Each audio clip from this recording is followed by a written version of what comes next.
Je vais présenter dans cette vidéo un certain nombre de problèmes économiques, financiers et monétaires qui se posent actuellement.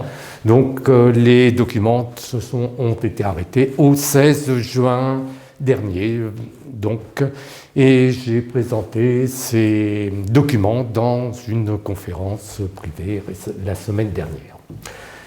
Un petit problème qui se pose, tout le monde se dit mais il va y avoir une crise, ça va être absolument abominable, tout va s'écrouler, l'Amérique s'écroule, le dollar s'écroule, il va y avoir une monnaie unique dans le monde, c'est des choses absolument effarantes et tout. Or, que se passe-t-il? Il va y avoir une crise, évidemment. Et une crise, ma foi, il y a des aspects très négatifs, mais également des aspects très positifs. C'est-à-dire, là, je m'adresse essentiellement aux personnes qui ont un capital, un certain capital, qui est généralement le résultat du travail d'une vie entière. Et qu'est-ce qui se passe? Nous n'avons pas du tout envie de perdre ce capital, et même mieux, nous voulons le valoriser. Or, que se passe-t-il en cas de crise? Et là, je vais prendre l'exemple de ce qui s'est passé en 2020, au mois de mars, depuis février 2020 jusqu'au mois de septembre 2020, c'est-à-dire en plein dans cette histoire de coronavirus, où il y a eu ces problèmes de confinement. Pour un capital de 100 au départ, au mois de février, les placés en actions, les actions, le portefeuille a généralement baissé de 50%, c'est-à-dire qu'il est tombé à 50. C'est absolument catastrophique, effectivement. Beaucoup de gens qui ont placé leur capital dans des actions, en particulier américaines et autres, ont perdu plus de 50% de leur capital en quelques semaines.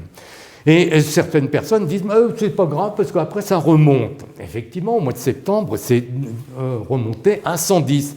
Vous voyez, on a gagné 10% en 8 mois. Oui, d'accord, ça c'est possible. Mais il est possible de trouver des titres qui, eux, vont varier inversement aux actions. Et à partir d'un capital de 100 placé judicieusement, non pas en actions, mais dans d'autres titres, il va y avoir exactement la même chose, c'est-à-dire que ces titres vont augmenter de 50% et non pas baisser de 50%. Donc, au fin mars, qu'est-ce qui se passe? À partir d'un capital de 100, j'ai 150. Donc, une augmentation. Donc, au lieu d'avoir 50, de perdre 50% de mon capital, j'en ai gagné 50%. Et ensuite, que se passe-t-il? Je reviens sur des investissements en actions, judicieusement, et j'obtiens 300. Un capital de 300, 8 mois après, au mois de septembre. C'est tout à fait possible. C'est la constatation de ce qui s'est produit en 2020. Ce titre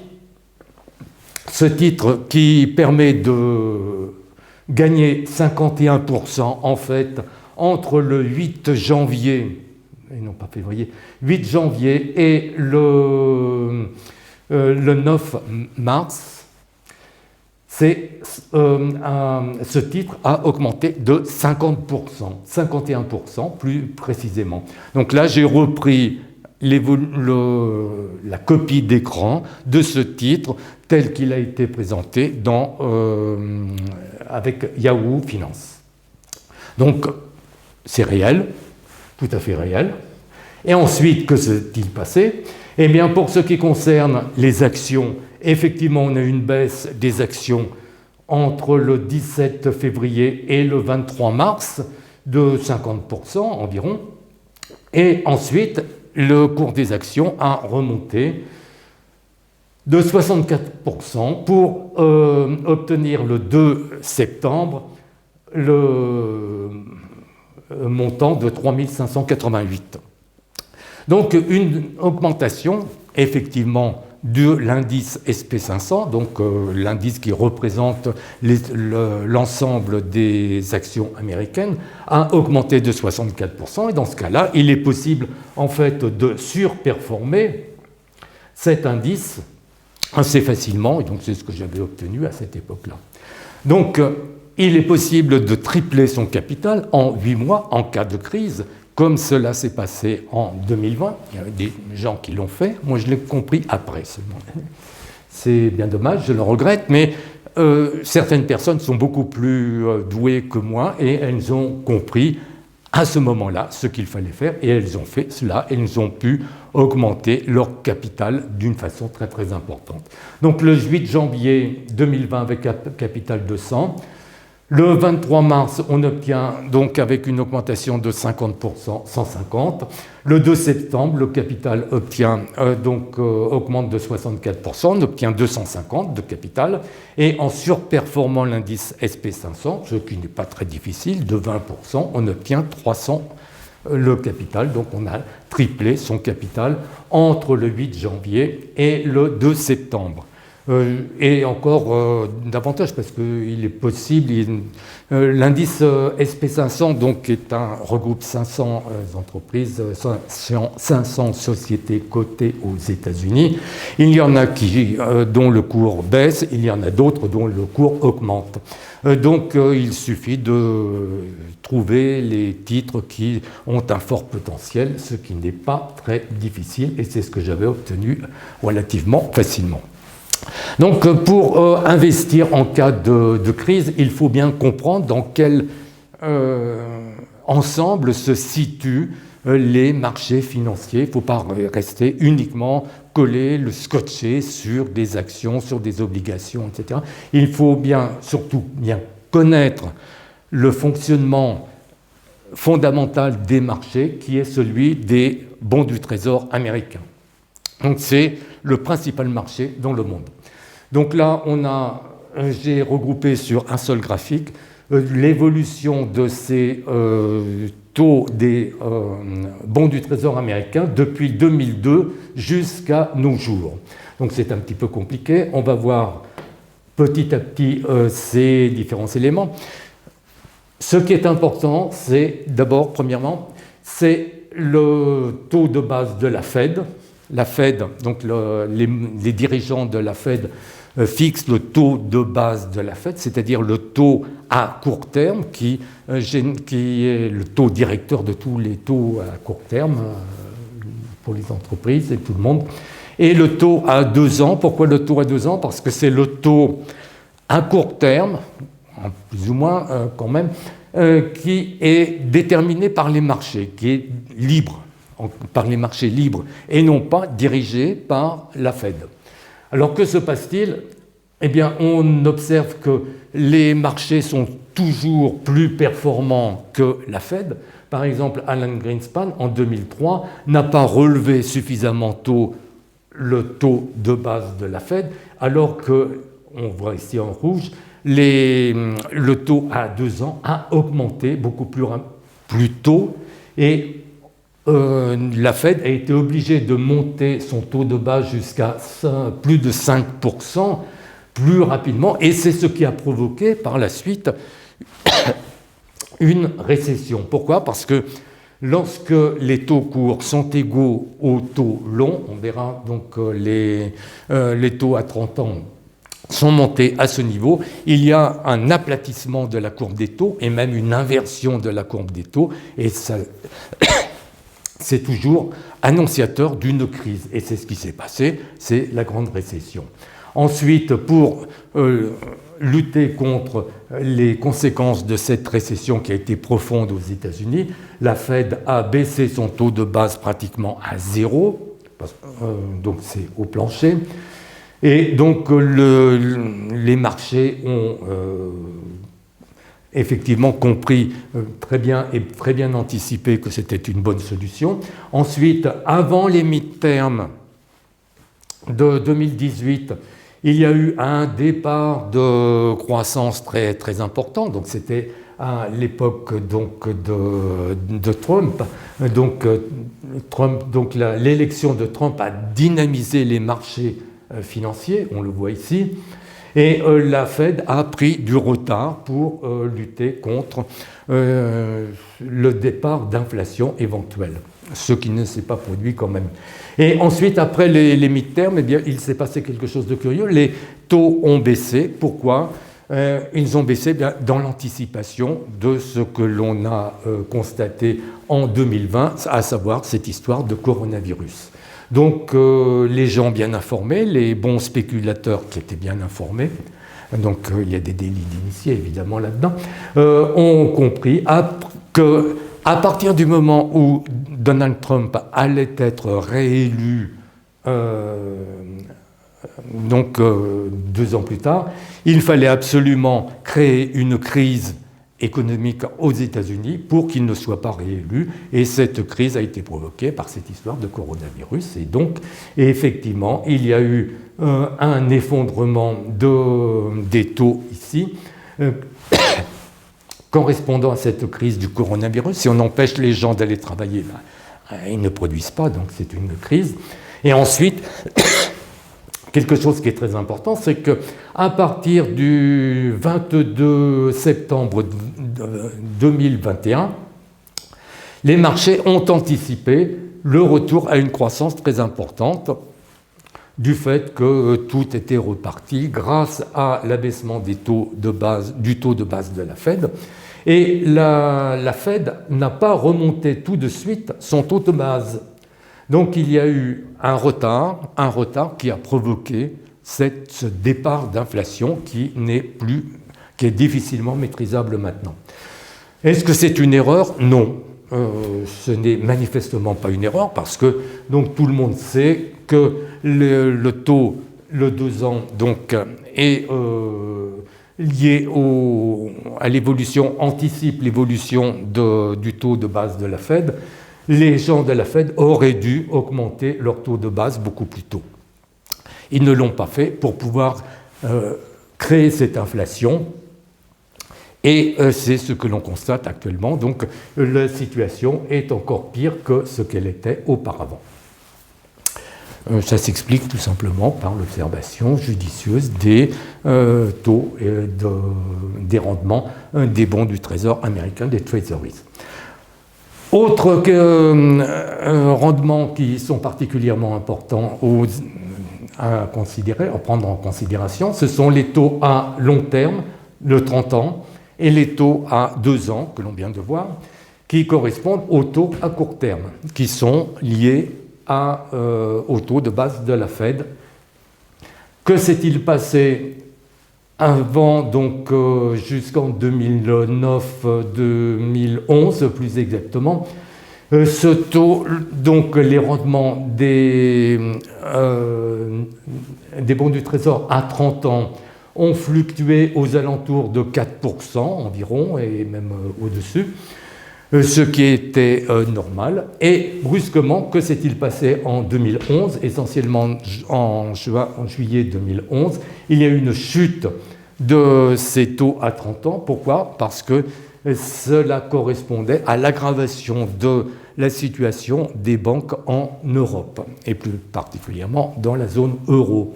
Donc dans cette perspective, les taux ont baissé d'une façon très nette, ce qui s'est traduit, ce qui s'est prolongé jusqu'au mi-terme, et ensuite, après les mi-termes, comme je viens de le dire, les taux ont baissé dans l'anticipation de cette crise liée au coronavirus. Alors ces taux à long terme, 30 ans et 2 ans, sont très importants parce que cet écart entre les taux longs et les taux courts permet de visualiser le cycle économique américain. Donc jusqu'à présent, tout se passe bien. Tout se passe bien, donc théoriquement, si j'ose dire, lorsque l'activité économique repart, il y a toujours une crise qui se développe finalement parce que la Fed augmente ses taux d'une façon beaucoup trop importante. Donc après avoir passé un summum, ils baissent à nouveau et cet écart revient aux alentours de 0, c'est-à-dire qu'il s'agit ici d'une inversion de la courbe des taux, et qui va générer par la suite une crise. Donc c'est ce qui s'est passé ici. Ensuite, la situation et s'est maintenu à un haut niveau de croissance. Pourquoi? Bien parce que les taux de la Fed ont été baissés à quasiment zéro. Et donc cela s'est poursuivi jusqu'en 2019. Et à partir de ce moment-là, il y a eu donc cet écart est tombé à un niveau très bas ici, annonciateur d'une crise qui s'est produite effectivement avec cette histoire de coronavirus. Donc on a quelque chose, une structure des taux qui est parfaitement logique. Qu'en est-il normalement de la structure des taux? Eh bien, les taux doivent être définis d'abord à partir de l'inflation. L'inflation doit être légère, donc c'est-à-dire qu'on considère actuellement qu'elle doit être supérieure à 1,5% et inférieure à 2%. Pourquoi? Parce que si l'inflation descend à un niveau trop bas, à 1 ou 0%, il y a un risque de déflation. Et la déflation, c'est quelque chose qui est beaucoup plus grave que l'inflation. Donc il faut qu'il y ait nécessairement toujours un petit peu d'inflation. Un petit peu d'inflation, c'est-à-dire plus de 1,5% et moins de 2%. Parce qu'au-delà, il est difficile parfois de maîtriser la situation. Donc, avec une inflation de 1,5 à 2%, le taux de base de la Fed doit être supérieur au taux d'inflation, évidemment, donc entre 2 et 2,5%, à la louche, disons. Ce sont des normes, mais des normes qui sont à la fois rigides et à la fois très souples. Ensuite, le 2 ans doit être supérieur au taux de la Fed, comme je viens de le dire. Donc, le 2 ans doit être compris entre 2,5 et 3%. Le 10 ans au-dessus, 3,5 à 4%. Et le 30 ans aux alentours de 4 à 4,5%. Et c'est ce qui correspond effectivement à la situation qui prévalait donc du temps d'Alan Greenspan et puis jusqu'avant la crise bancaire européenne. Quelque chose qui est important aussi, c'est ce ratio earnings sur price, c'est l'inverse du PER, PER, donc le ratio price sur earnings. Donc c'est-à-dire que lorsque un investisseur place son capital en actions, qu'est-ce qui va être important? Bien, c'est ce qu'il gagne. Quels sont les bénéfices par rapport au cours de l'action. Donc, et normalement, le cours d'une action devrait être égal à 16 fois le montant de ses bénéfices annuels. Donc, on retient généralement ce ratio pair, donc de 16, et l'inverse du pair, donc c'est earnings sur price, correspond à 6,25%. Donc le rendement des actions doit être supérieur au rendement des obligations. Donc ce qui est le cas ici, les actions globalement sont censées rapporter 6,25%, c'est-à-dire bien plus que les 4,5% au maximum des bons du Trésor. Les bons du Trésor américains donc, ne sont pas créateurs de richesse, alors que les entreprises, ce sont elles qui créent la richesse. Petit problème, à ce moment-là, j'en dis, mais investir dans des actions, des obligations américaines, c'est absolument catastrophique. L'Amérique est au bord du gouffre, elle va s'effondrer. En particulier, il y a des dettes, mais c'est absolument phénoménal. Les dettes ont augmenté d'une façon considérable. Effectivement, la dette de l'État fédéral est de 30 000 milliards de dollars. C'est absolument considérable. Et cette dette est bien supérieure au PIB courant annuel. Le PIB courant annuel était de 24 000 milliards de dollars. Les chiffres, c'est à la fin du premier trimestre 2022. Les derniers chiffres publiés.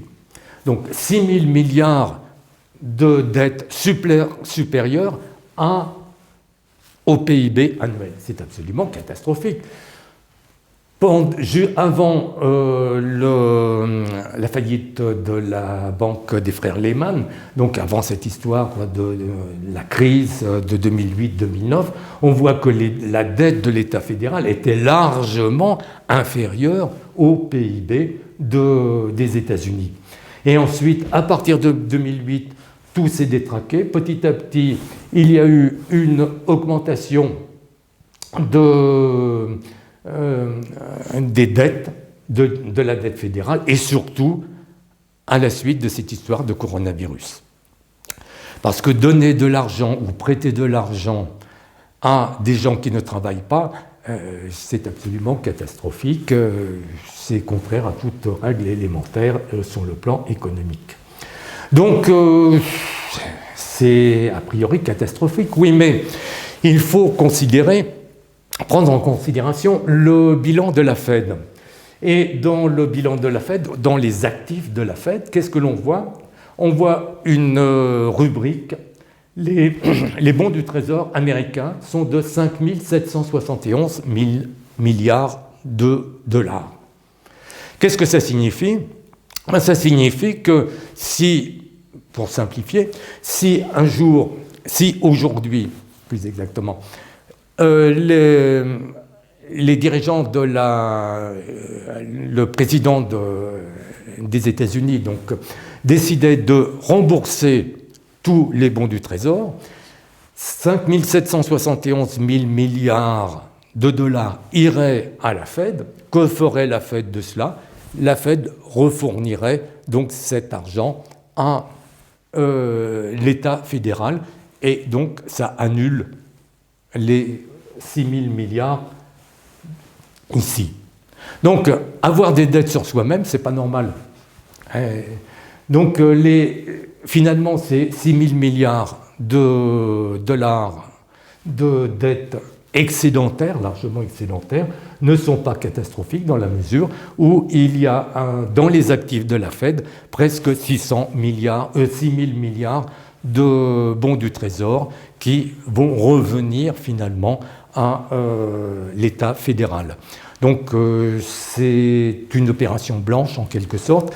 Il y a eu ce qu'il faut bien comprendre aussi, je vais revenir là-dessus, c'est que les États-Unis, les Américains ont prêté et même donné de l'argent à des entreprises et à des Américains sans travailler. Oui, mais cet argent n'a pas été créé ex nihilo, c'est de l'argent qui a été emprunté sur les marchés financiers.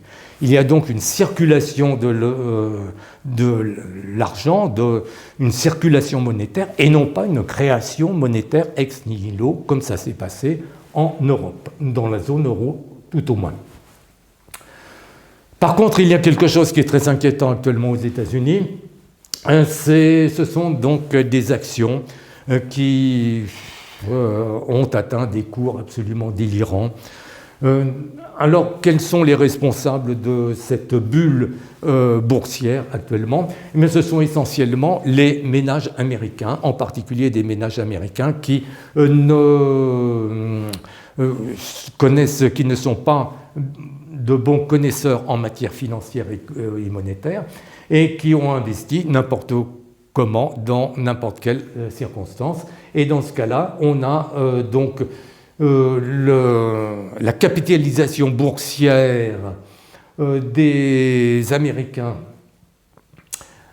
des ménages américains est de presque 50 000 milliards de dollars, c'est-à-dire donc si on fait la somme de toutes les valeurs détenues par les Américains, les ménages américains, on a 50 000 milliards de dollars en actions américaines, alors que en 1996, lorsque les cours des actions ont augmenté, les Américains avaient la capitalisation boursière du portefeuille des Américains était largement inférieure au PIB. Et Alan Greenspan, à ce moment-là, a fustigé l'exubérance irrationnelle des marchés en disant mais les actions sont montées à un niveau beaucoup trop élevé. Donc, et pourtant, la capitalisation boursière était nettement inférieure au PIB, tandis que là, elle a explosé.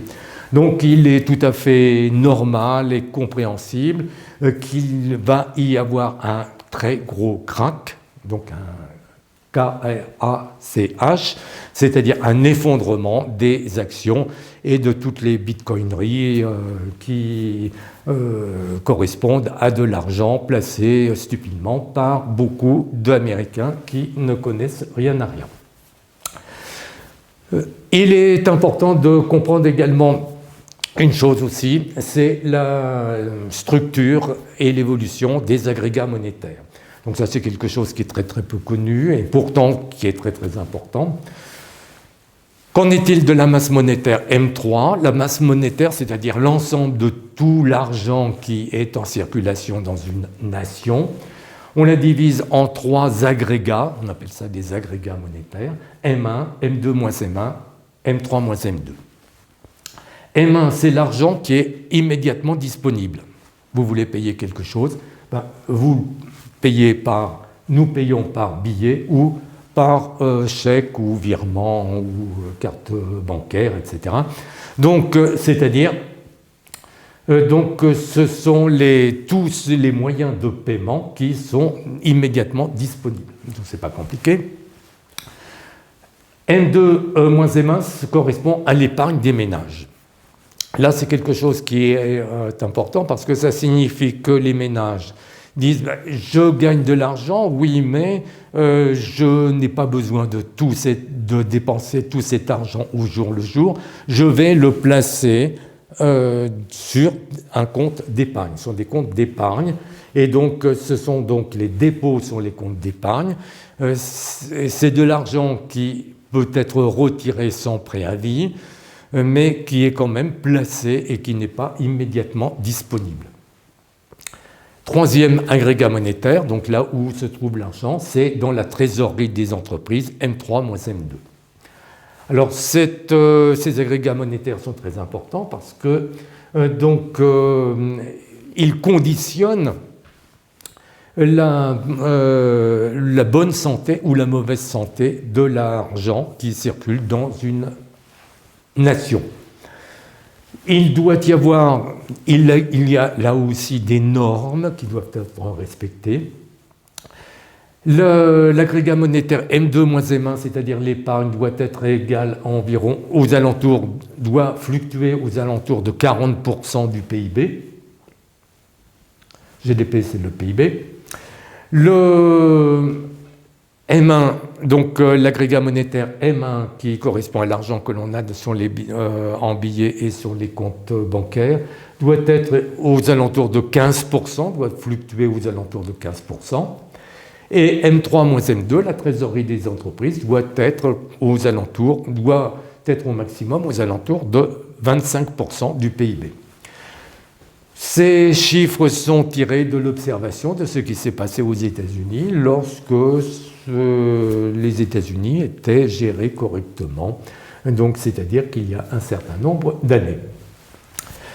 Qu'en est-il en Europe, dans la zone euro ? Alors là, c'est quelque chose qui est très important. J'ai représenté ici l'évolution du ratio M3 sur le PIB en pourcentage. Et qu'est-ce que l'on observe ? On observe qu'avant 2000, M3, la masse monétaire globale, était inférieure à 70% du PIB dans tous les pays de la zone euro.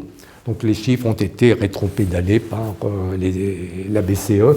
On peut supposer qu'ils sont justes et fiables. Donc tout se passait bien avant l'an 2000, avant l'adoption de cette monnaie unique contre nature qu'est l'euro.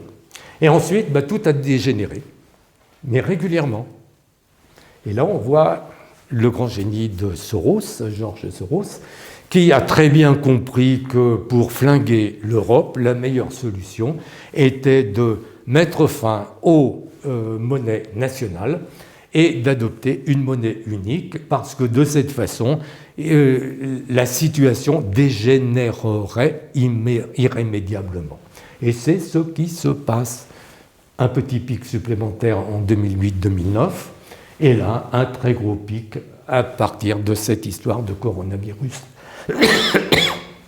Actuellement, la masse monétaire est à 124% du PIB au niveau de la zone euro, alors que ça ne devrait pas dépasser 80%. Donc depuis 2005, on est dans une situation qui n'est pas normale. Il y a plus de 5 500 milliards d'euros en trop dans la zone euro, donc c'est une bulle monétaire qui provient d'une création monétaire ex nihilo. Alors, qu'en est-il de l'évolution de ces agrégats monétaires dans la zone euro? On voit que l'agrégat monétaire M1 correspond à 15% du PIB, grosso modo, avant et au début des années 2000, et hop, ça a monté pour représenter 55% du PIB. Donc c'est absolument délirant. Alors, soit il s'agit d'une mauvaise interprétation, d'une mauvaise définition des agrégats monétaires par les gens de la BCE, soit d'un problème qui n'est pas résolu. Et je n'ai rien vu à ce sujet. Il y a de toute façon une bulle monétaire absolument phénoménale qui se trouve actuellement dans l'agrégat monétaire M1. L'épargne des ménages, qu'en est-il? Elle était aux alentours de 40% jusqu'avant l'affaire Lehman. Donc, que s'est-il passé juste avant et après cette crise de 2008-2009? Les eurozonards ont augmenté leur épargne et puis ensuite, l'épargne a baissé. Elle est de 33% du PIB alors qu'elle devrait être de 40%. Et pour ce qui concerne l'agrégat monétaire M3-M2, donc il est à 35% du PIB, alors que normalement l'agrégat monétaire M3-M2 devrait être à 25%. Donc là, j'ai représenté le même graphique que précédemment. M2-M1, l'épargne aurait dû rester à 40% et elle est inférieure à 40%.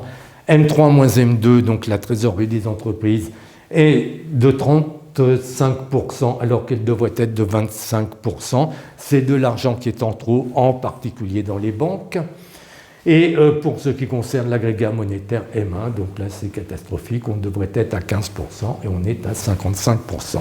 Il y a donc une bulle monétaire gigantesque qui se trouve dans la zone euro, et dans ce cas-là, ça se termine toujours très mal, et pour l'instant, ça ne s'est pas terminé. Qu'en est-il de la BCE, justement? La BCE finance quelque chose qui est très important à comprendre, c'est que comme la BCE donc, achète des bons des titres et prête de l'argent aux banques. Mais comment finance-t-elle ces achats? Elle finance ces achats par des billets, donc 1598 milliards d'euros, des billets qui sont mis en circulation pour 1500 milliards d'euros, mais surtout par des dettes pour elle, c'est-à-dire des dépôts faits par les banques à la BCE pour un montant de 4700 milliards d'euros. Comment se fait-il que la BCE ait tant d'argent pour financer ses achats? C'est normal qu'il y ait donc des billets de banque qui soient émis par la BCE et qui correspondent à 1500 milliards d'euros. Par contre, pourquoi les banques vont-elles déposer de l'argent à la BCE?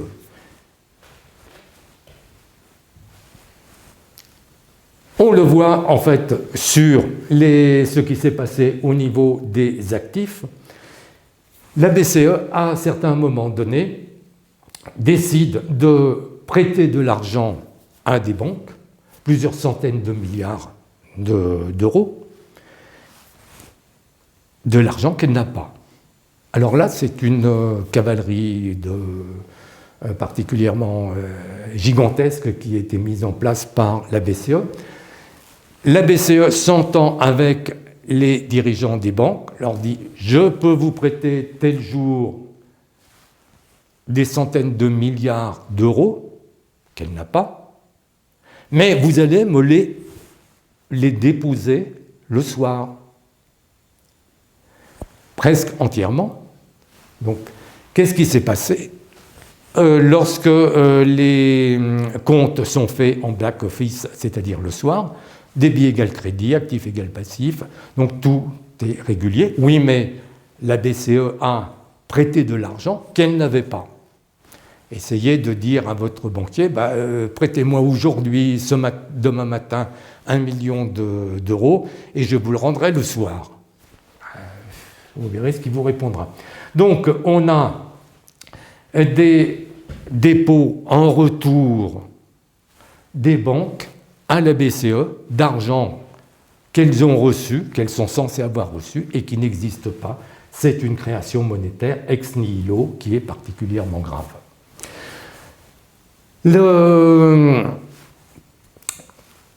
En fait, les banques européennes vont redéposer presque tout l'argent qui leur est prêté par la BCE, mais pas tout.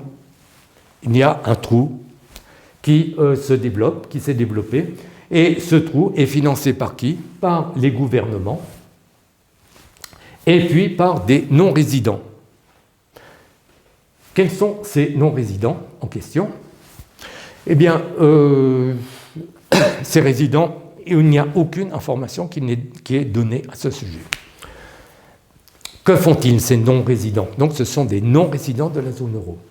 À chaque fois qu'il y a un très gros problème dans la zone euro, que font-ils? Ils apportent des centaines de milliards d'euros. Le 31 décembre 2021, ils ont apporté 710 milliards d'euros. C'est énorme, gigantesque, 710 milliards d'euros. Lors de la crise liée à la faillite de la banque Lehman, ils nous ont apporté 315 milliards d'euros. En 2011-2012, c'est nettement moins, donc 200 milliards d'euros, mais c'est quand même déjà pas mal. Et ensuite, à partir de 2017, tout a commencé à dégénérer. À la fin de chaque trimestre et surtout à la fin de chaque année, ces non-résidents ont donc prêté des centaines de milliards d'euros à la BCE pour qu'elle ne fasse pas faillite. Alors, qui sont ces non-résidents? En cherchant bien, mais pas très longtemps, c'est très simple de voir qu'il n'y a que des dirigeants musulmans de pays exportateurs d'hydrocarbures qui sont prêts à apporter jusqu'à 700 milliards d'euros pour sauver la zone euro. Ils ne le font pas pour gagner de l'argent. On n'a pas le montant des intérêts de ces dépôts, certainement aux alentours de zéro. La contrepartie est évidemment politique. Il y a des gens qui s'étonnent qu'il y ait beaucoup d'immigrés venant de pays musulmans et autres. Voilà, on a l'explication ici, c'est très simple. J'ai dit que la situation était catastrophique dans la zone euro à cause des banques européennes. Et je vais prendre l'exemple de BNP Paribas. BNP Paribas, c'est l'une des plus grandes banques du monde. Donc les Américains critiquent beaucoup leurs grandes banques en disant qu'elles sont trop grandes pour faire faillite, etc. C'est extrêmement dangereux.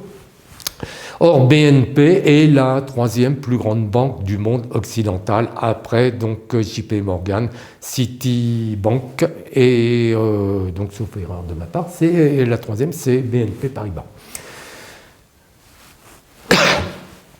Que faut-il faire quand on considère les problèmes bancaires d'une banque? Il faut examiner ses comptes, et en particulier le bilan. Et puis, Le hors-bilan. Personne n'observe le hors-bilan, puisque le hors-bilan, il n'y a jamais rien à en dire d'habitude. Or là, qu'est-ce qui se passe? J'ai cherché, je trouvais qu'il y avait quelque chose qui n'était pas normal quelque part, et j'ai trouvé effectivement que pour ce qui concerne le hors-bilan, on a des engagements qui sont donnés, c'est-à-dire qu'on va comptabiliser dans le hors-bilan les engagements qui sont donnés par une banque de payer à la place de leurs clients. Donc les banques ont des clients, des entreprises, qui font des opérations donc, de crédit bail, et elles sont amenées éventuellement à un certain moment donné de payer des sommes très importantes. Elles ne peuvent pas le faire, et donc elles demandent à leur banque de payer à leur place. Bien entendu, la banque va le faire moyennant commission. Donc la BNP s'est engagée à payer 366 milliards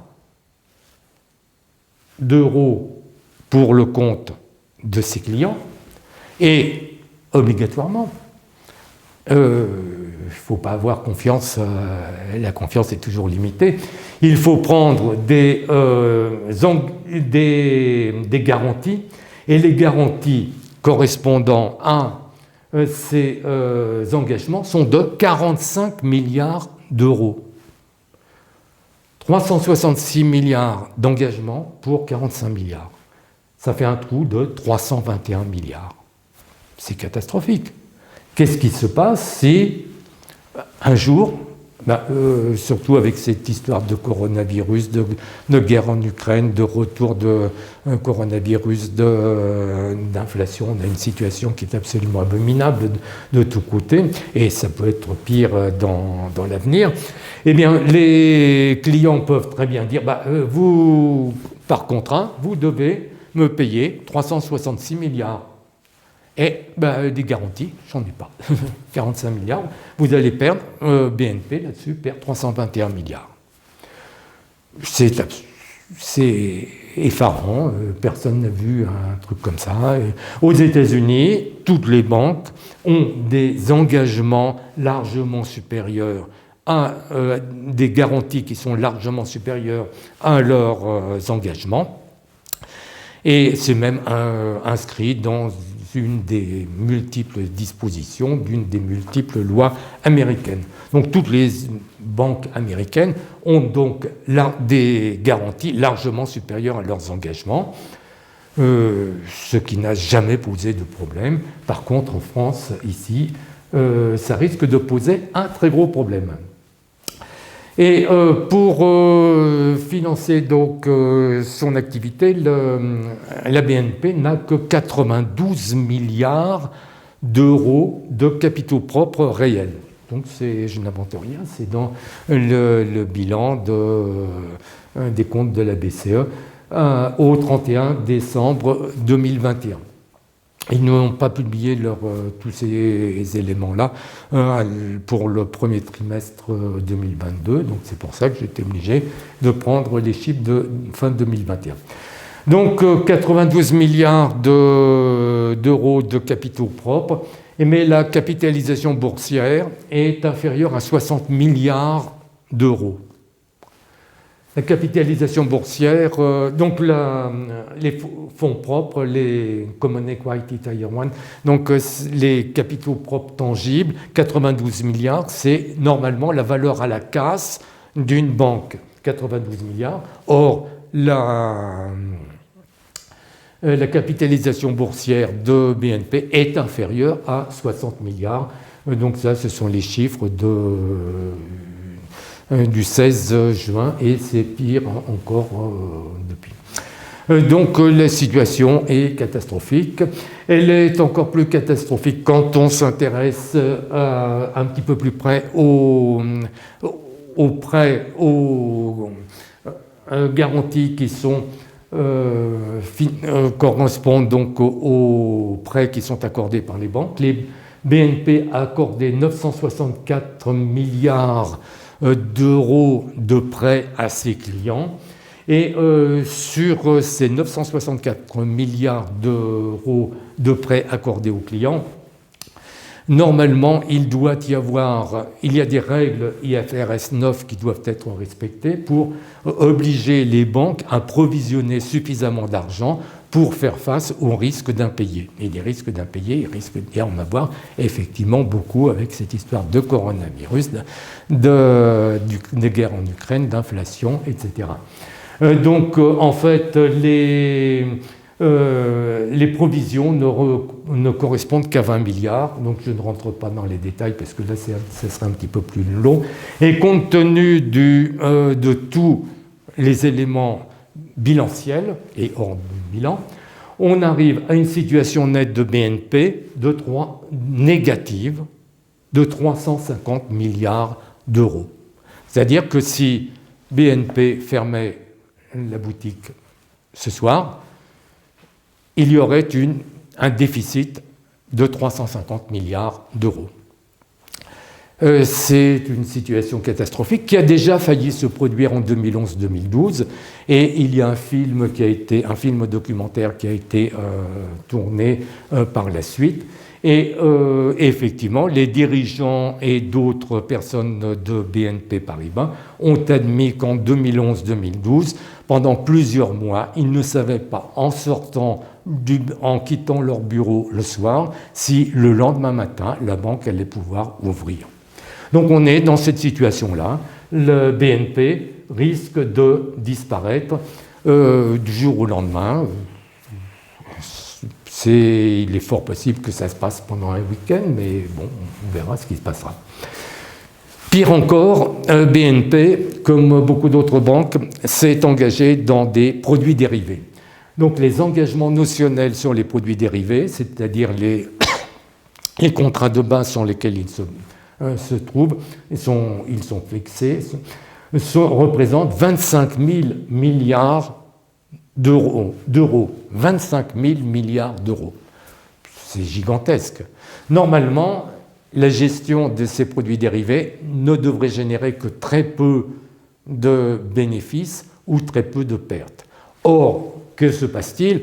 Justement, avec toutes ces histoires de coronavirus, de guerre en Ukraine, de prix de l'énergie qui augmente, de l'inflation, etc., beaucoup de produits dérivés, beaucoup de personnes qui agissaient sur les produits dérivés ont perdu beaucoup d'argent, y compris des spécialistes des hedge funds.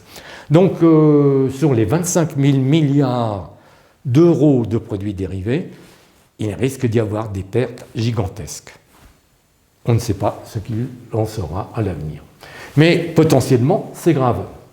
Alors, quelque chose qui est très important ici et dont absolument personne ne parle en Europe et en France en particulier, je suis le seul à l'avoir à en parler, ce n'est pas moi qui l'ai trouvé, c'est donc une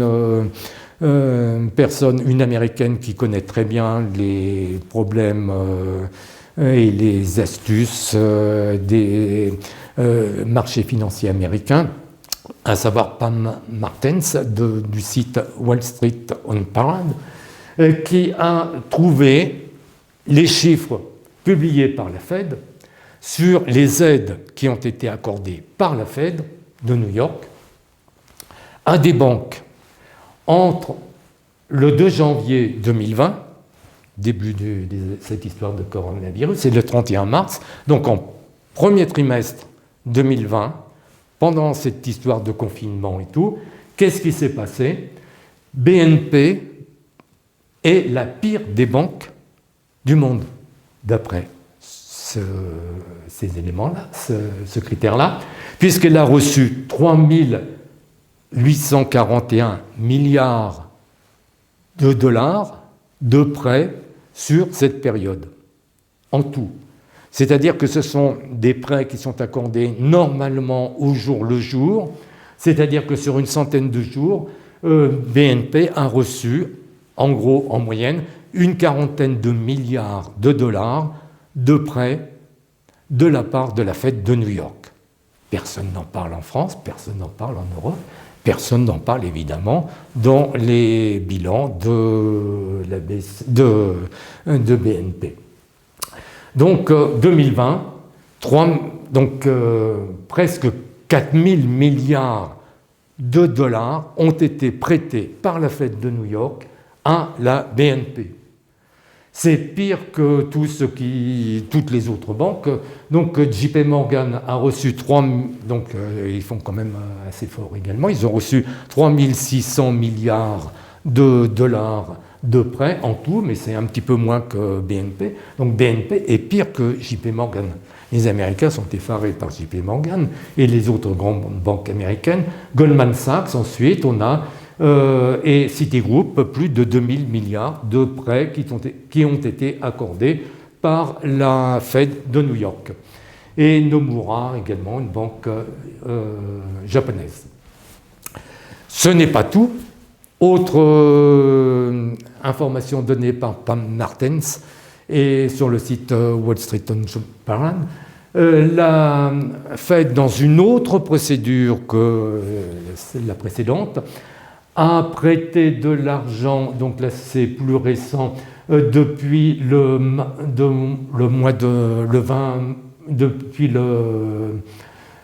20 mars 2021 jusqu'au 12 mai 2021, 1000 milliards de dollars.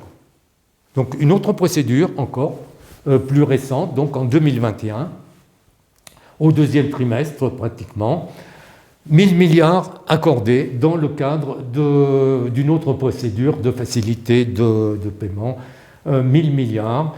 Donc là aussi, BNP est sur la plus haute marche du podium, c'est la pire des banques, là encore, du monde. Deuxième niveau, donc médaille d'argent, c'est Deutsche Bank. Troisième niveau, c'est la Royal Bank du Canada. Et ensuite, on a d'autres banques, Goldman Sachs, JP Morgan, donc qui sont à 400 milliards de dollars. Donc bien moins. La situation de BNP est donc absolument catastrophique. C'est la conséquence, la conclusion que l'on peut faire de l'étude objective des comptes publiés par BNP. Et il n'y a pas que moi qui fais un tel travail, donc ce n'est pas publié dans les médias évidemment. Par contre, qu'est-ce qui se passe au niveau de la bourse? Le cours de BNP est quasiment stable depuis une vingtaine d'années. Depuis 2000, l'an 2000, il n'a pratiquement pas progressé.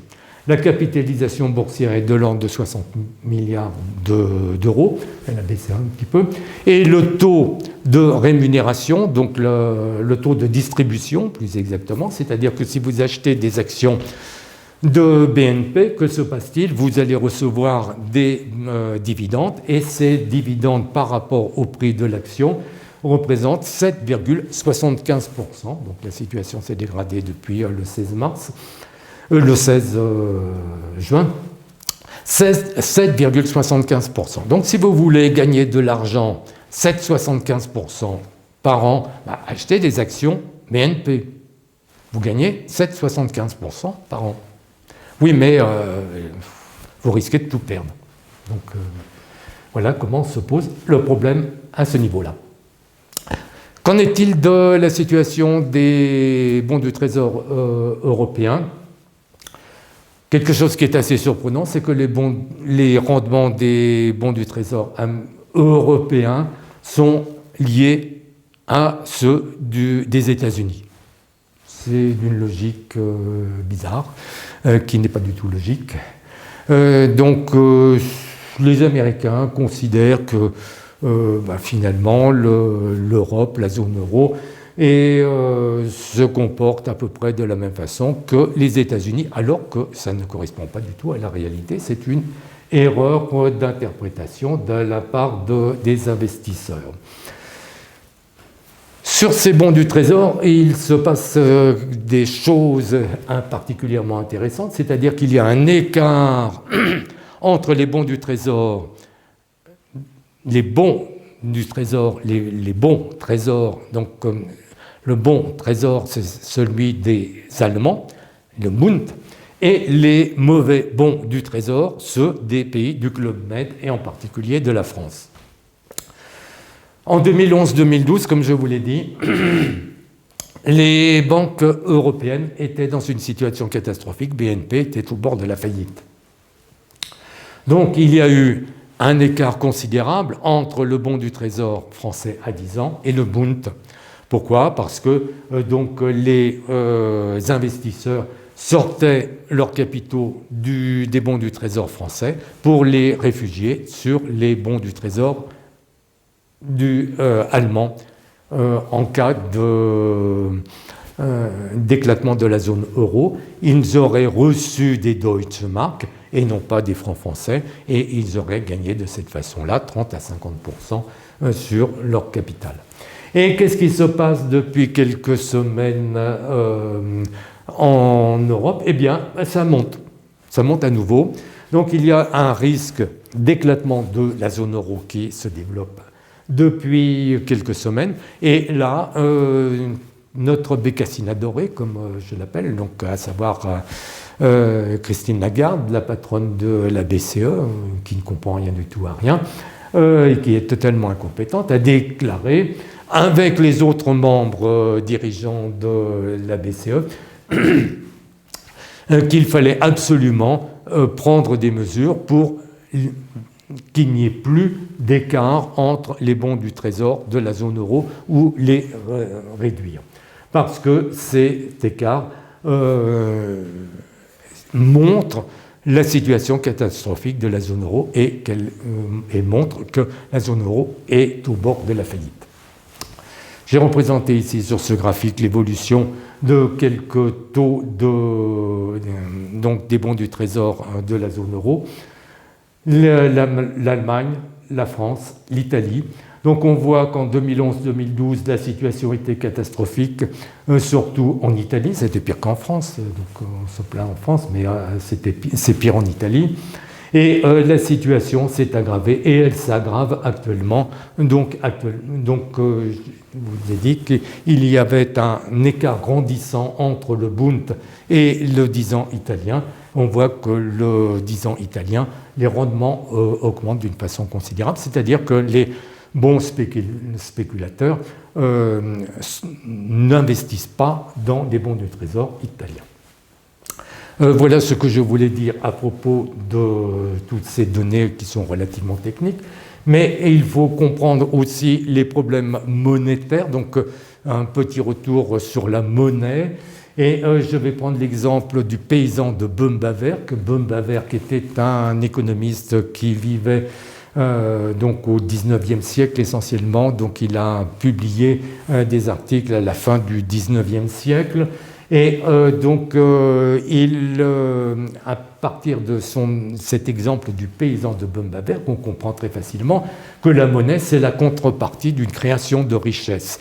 Donc quand le paysan de Böhm-Bawerk descend vendre, il fabrique des fromages, il descend au marché le samedi matin pour vendre ses fromages, il a à 8 heures ses fromages sur son étalage, il n'a rien du tout, pas un seul billet dans sa caisse.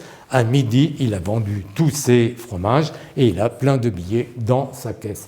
Donc, la monnaie, l'argent, c'est la contrepartie d'une création de richesse. La création de richesse, donc, c'est ce que toutes les personnes qui travaillent produisent. Et la monnaie est toujours, et très souvent, donc, une monnaie scripturale ou une monnaie numérique. Ça fait plus de 5000 ans que c'est comme ça. Donc quand les hommes ont inventé la monnaie, donc on suppose que c'est l'entour de 5000 ans environ du côté de l'Irak actuellement, donc la monnaie était déjà écrite sur des tablettes en argile. Donc la monnaie est scripturale, c'est-à-dire elle est écrite sous la forme de chiffres et donc de nombres. Et ce qui est important également aussi, des principes fondamentaux de la monnaie, c'est qu'une nation a toujours une monnaie. Une monnaie correspond à une nation, il y a une relation biunivoque entre les deux. Donc on le voit par exemple en Ukraine, quand les Russes réussissent à éloigner donc les forces ukrainiennes, eh bien la première chose qu'ils font, c'est d'établir une monnaie, leur monnaie, le rouble, et non pas la monnaie ukrainienne. Donc une nation a nécessairement une monnaie, et cette zone euro est complètement contraire à toute la logique élémentaire en matière monétaire. Également, autre point important qu'il ne faut pas oublier, que l'or n'est pas une monnaie. L'or, c'est un métal qui est obtenu à partir d'un certain travail. C'est donc un produit financier. C'est donc un produit, plus exactement, tout simplement, c'est-à-dire quelque chose, une chose, donc un métal qui est vendu à un certain prix. Et la particularité de l'or, c'est que depuis des millénaires, l'or disponible sur la Terre augmente environ de 2,5% par an. Donc ça correspond à l'augmentation de la richesse du PIB. Donc maintenant,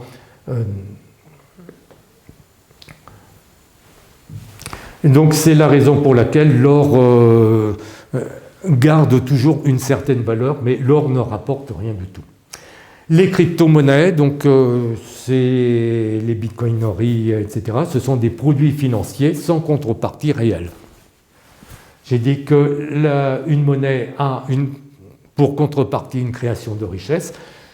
Qu'en est-il des crypto-monnaies ? Il n'y a pas de création de richesse en contrepartie. C'est la première fois dans l'histoire de l'humanité que des gens réussissent à vendre rien à un certain prix. Il faut le faire. Donc il va y avoir un effondrement, ça a déjà commencé, de ces crypto-monnaies. Ça a fait couler beaucoup d'encre et ça a passionné beaucoup de gens. Un autre point qui est important pour comprendre ce qui se passe actuellement, depuis la révolution industrielle, il s'est passé quelque chose de très important. Il n'y a que 2 systèmes possibles et imaginables pour gérer des ensembles nationaux. Le capitalisme libéral, donc Adam Smith dit il faut la liberté de toutes les personnes, et de cette façon, c'est la meilleure façon d'optimiser la richesse des nations et de leurs habitants. À l'opposé se trouve le socialisme ou le communisme, donc de Karl Marx, disant mais c'est absolument abominable le capitalisme libéral parce que c'est l'exploitation de l'homme par l'homme, etc., etc. Le problème est que depuis la chute du mur de Berlin, etc., de la faillite donc de l'URSS, le capitalisme libéral est considéré comme le plus performant. Donc ça, c'est indubitable. Par contre, beaucoup de gens se sont dit oui, mais il génère toujours des inégalités et puis des guerres. Donc en particulier en Europe, beaucoup d'inégalités, beaucoup de guerres. Effectivement, ça s'est passé pendant des siècles. Et certaines personnes ont dit nous allons développer une nouvelle solution. C'est ce qu'ils ont appelé le socialisme fabien. De quoi s'agit-il ? Eh bien, il s'agit de mettre en place un socialisme internationaliste dirigé par les financiers qui sont les grands gagnants du capitalisme libéral. Donc c'est exactement ce qui se passe. On le voit actuellement. Tous les gens qui naviguent dans le forum de Davos, par exemple, disent nous sommes multimilliardaires, nous dirigeons des plus grandes banques du monde, et c'est nous qui, en fait, dirigeons tout, parce que les dirigeants politiques sont des gens que nous avons payés, financés, et ce sont eux que l'on contrôle, nous pouvons faire tout ce que nous voulons avec eux. Donc, ils dirigent les dirigeants politiques pour mettre en place une sorte de socialisme internationaliste, donc sans nation, pour qu'il n'y ait pas de guerre, et donc un socialisme de façon à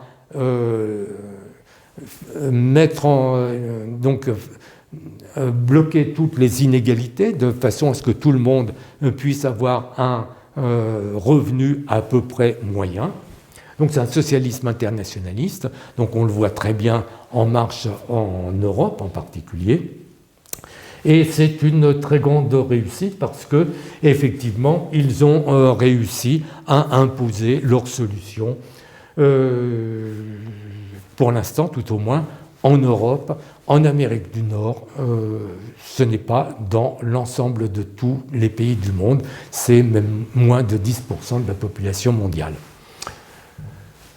Voilà ce que je voulais dire rapidement sur la situation économique, financière et monétaire actuellement, pour l'essentiel. Pour ce qui concerne les informations, les sources d'informations, il y a un livre qui est particulièrement intéressant, c'est celui de Pierre Jovanovic, donc Hitler ou la revanche de la planche à billets, aux éditions du Jardin des Livres, donc qui explique quelles sont les conséquences d'une hypertrophie monétaire, celle qui s'est produite entre cette période d'entre les deux guerres en Allemagne. Et c'est très important parce que l'hypertrophie monétaire, c'est ce qui existe encore maintenant en Europe. Et ça va être catastrophique. Autre source d'information, Zero Hedge, donc américain, donc site américain que tout le monde connaît pratiquement. J'ai cité tout à l'heure donc les articles de Pam Martin sur le site Wall Street Parade. Donc c'est un site très très intéressant. Elle est très bien informée. Elle sait très bien trouver les données fournies par la Fed et qui ne sont pas publiées par les autres médias. On a d'excellentes sources d'informations. Pour ce qui concerne le cours des valeurs, donc on a Yahoo Finance en particulier, qui est particulièrement intéressant. Donc j'ai repris les articles, les graphiques de Yahoo Finance. On a beaucoup d'informations très rapidement, c'est bien organisé. Pour les rendements des bons du Trésor, je prends toujours ceux qui sont affichés par le Wall Street Journal.